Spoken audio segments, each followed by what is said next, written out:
Hey guys, Anfield here, and welcome to another positional algorithm series video.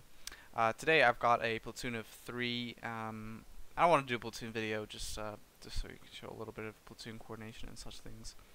I also picked my IS3, so I wasn't picking a tier 10 battle, and I'm actually in a tier 10 battle, but I'm not obviously in a tier 10 tank rather. So I've got my IS3, and these guys are in T44 and Pershing. Now, on Himmels, the popular thing to do is to go up the hill, especially with your mediums.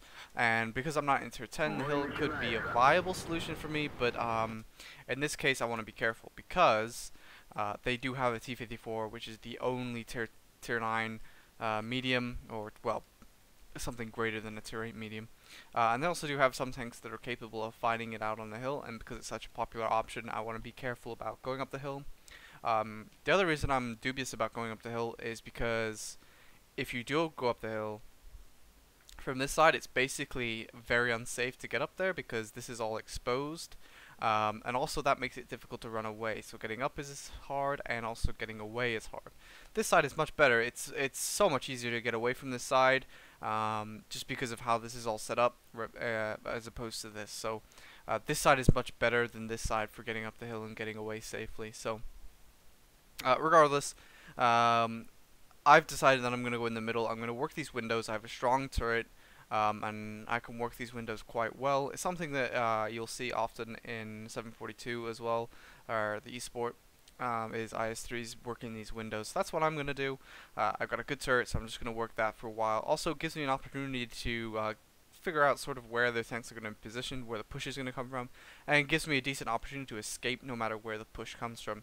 The other reason is if these guys go up on the hill, I can also give them some support if their tanks push around here. So that's how I've made that decision, so I'm just going to let it flow for a second here.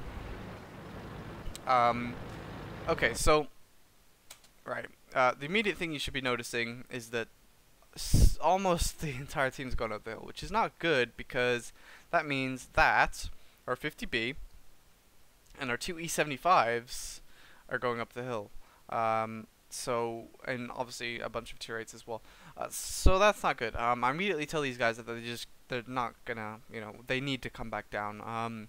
We're gonna lose these flanks and this flank particularly quickly. We do have a T30 at least over here, but he's not gonna hold up if they do a quite a big push here. So what needs to happen is basically these guys need to come back down, and we need to hold this until our hill force pushes and comes and sweeps around this.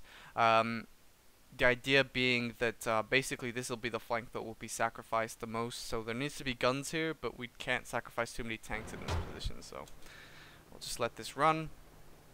And as I said, I will get shots from this area, and I will be relatively safe because I have a very, very good turret, unless they land shots on the top of my turret, which is very difficult to do so. That's what I'm talking about as regards hill support. I should be safe, so some nice shots I have, and as you can see, they're trying to get shots into me, but I am doing just fine. Zach is in a good position here, just watching this with me.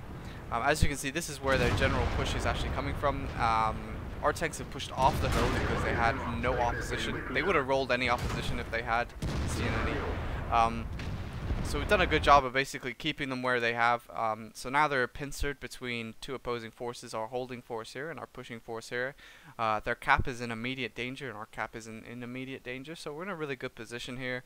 We've knocked out just a few tier 8s, but unfortunately Serendipity did die over there. But we are in the better position, so I'll just keep running the replay. As you can see, so things sort of develop as they're looking like anyway.